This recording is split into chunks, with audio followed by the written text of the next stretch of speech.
change is that walking into a local coin shop, I really learn more about talking to local dealers than I do reading anything online or listening to a podcast, watching a YouTube video. That's where I really find out what's going on in the trenches with this metal. And today I walked in to buy some silver. I think $60 an ounce is gotten us to a point where it's more within reach to pick up this metal. We're basically, the price has doubled in the past year with our correction. But what this dealer told me is that we have court decisions that have been made and that are about to be made that are really changing the game for this metal, and it's putting us at a price point that many people are not comfortable with. Check this out. If you're interested in silver, click that link in the description. Mighty Metals is holding this contest, giving away 20 silver eagles, 20 eagles every month. I put a link down below. Click that link. Do not leave 20 eagles sitting on the table. Don't be that guy. Click that link, be the next winner on that list, and take home that silver. I'm Adam, your host here at Adam Stacking, and I wasn't always in this world of silver and gold, as you know. I was originally, the first half of my career, I was in that world of finance and trading. And one thing I learned from all those years that I bring to this world of precious metals is that a court can really change the game for the price of a product really fast. And what this dealer was telling me is, first, his price point is back between $25 and $30. That's what he was telling me. He was saying that he believes that if we could get silver to that point again, it will be more healthy for the business in every way. And that was really surprising because, first, any dealer will tell you people buy silver not when it's cheap and low like that. They don't. They buy silver when it's got momentum and it's moving up. It's going to 60, 70, 80, 90. That's when people start buying. So to hear him say that made me really, of course, question his thoughts a little more. And what he was telling me is he pointed to these three cases that we've had. And when I tell you the third case, you're really going to see that this has not been resolved, and it really is coming for the price of this metal. Any OG silverback knows that this is the place where we need to look when we try to figure out exactly what's going on with this metal. The first happened really 4 months ago? The first case, it was the Supreme Court, and that was February. And they ruled against the president's authority in terms of using emergency powers to impose these broad tariffs. Remember this? And what that did is, what they tried to do at least, is to limit the executive trade authority and how it's impacting commodities and just across the commodity markets. So this is huge for silver because that decision really created and continues to create uncertainty in the market. And whenever there's uncertainty, manufacturers just don't know if they are safe enough to expand their business. And if they are to expand, of course, that's great for silver. Of course, that means they're going to need more silver. I'm looking at solar, AI, EVs, anything that requires silver. Those industries are tied to trade. And so ever since that ruling came out, that uncertainty has had a strong impact on the price of silver. But shortly after that, and fairly recently, about 2 months ago, we had the international trade ruling, right? And that was, again, it was looking at the Trump administration's global tariffs. It was the 10% tariff that they're arguing about. And same thing. They said, no, it exceeds presidential authority. You can't do it.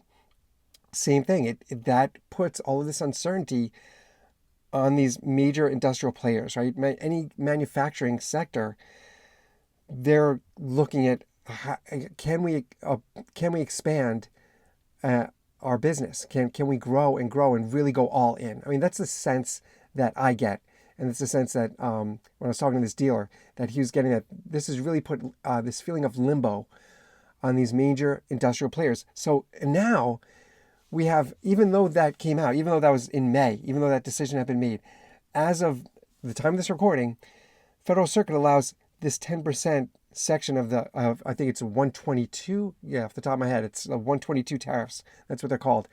They're remaining in effect. So this is really tough for industry presently. Any industry that requires silver, that needs silver, it's even more difficult because now they're in a moment of appeal. And just because the tariffs can remain in effect doesn't mean that 5 months from now, 6 months from now, these major industrial players can feel confident and safe knowing that they should go all in, right? Because it's all this uncertainty. And this is what this dealer was telling me, this local dealer. It really makes sense to me that all that uncertainty, often we think that's good for silver, but it's actually terrible for growing these industries and really having this metal show its true value. So he feels that because of that, that's why we're stuck. We can't get a solid footing. And that makes a lot of sense to me. Leave me a comment and let me know if this rings true for you, because these court rulings and court appeal processes, it really comes for silver, particularly in these industries that need a lot of it. Forget about 6 months of an emergency fund. Most people don't even have 1 month of a fund. How much of this silver do you need so you know that you could use it as an emergency fund? That's what we really need to look at, because I don't look at silver in terms of barter. I just don't. I look at silver in terms of a smart savings account, and I also look at it as an emergency fund. If I need to cash out or I need cash, I don't want to know or have this uneasy feeling that my money has been sitting in a savings account getting 4%, 5% if I'm lucky. I want to know that my wealth is really in my hands, and if I need it, I can use it. So here's what the numbers show. As of this recording, we're looking at a $60 spot price. Let's look at some silver in that way. That means you would need the average, listen to this number. The average income presently, we need to look at about $100,000 a year. That's how much the average income is considered. I know that's well beyond what many people are making, but we're looking at the average. So $100,000 a year. That means we're going to be needing for a real emergency fund. We're going to need $20,000 in case of emergencies. And when you look at a $60 spot price, we're therefore looking at about 330 ounces. I'm showing you this is about 30 or 32 technically. Here's another 32, right? So you're looking at about 10 kilos. That's what we really need to be thinking about in terms of how much silver we're needing. So 300, I'm not going to jam 10 kilos onto this little screen, but you get the idea. That's how much we need to accumulate for a safe amount. Now, this is the way I look at it, and I'm not a financial advisor. I'm just a silver stacker. I'm just looking at this math and telling you how I see it. So I'm not giving you advice, but at this price point, at $60, well, this is the new era for silver, meaning like we can't just walk in and pick up, here's some smaller ounces. We can't just walk in and pick up 3 ounces a week like we used to back when silver was $20, $25, $30. That's not where we're at now. We're lucky, really, looking at the pay of a regular working guy, 1 ounce a week, 4 ounces a month, maybe a little more if we could handle it. So the best way that I see to build an emergency fund that will be at least close to 330 ounces of this metal is to look at it more on a percentage basis, meaning like not so much, I only have 50 ounces. I wouldn't see it as that. I would see it more as a percentage, meaning like, okay, if I have accumulated 50 ounces, that's about 25% of where I'm looking for, right? That maybe a little less, maybe 20%. But you get my idea. Like I feel like that's how I wrap my head around it. If I look at this endeavor of stacking that much silver in terms of a percentage, it's easier, and I don't feel so discouraged, because reaching 300 is going to take years for many people. Reaching 330, reaching 350, it's going to take years.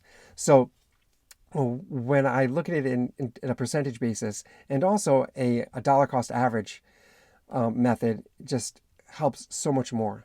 Because if you're looking at, I only bought 4 ounces this month, it's very discouraging. But if you look at your take home for 1 month, and you could say, look, I can put $200 into silver every month, $200 no matter what the spot price is. That takes away the anxiety of the spot price, which we all suffer staring at the spot price. And you just know that after a year of doing that, this is how most experienced stackers do it. They look at the dollar cost average. They just put in $200 a month, whatever they can, 150 a month, whatever you can do. And then at the end of the year, no matter what happened with spot price, you've got a good amount of silver.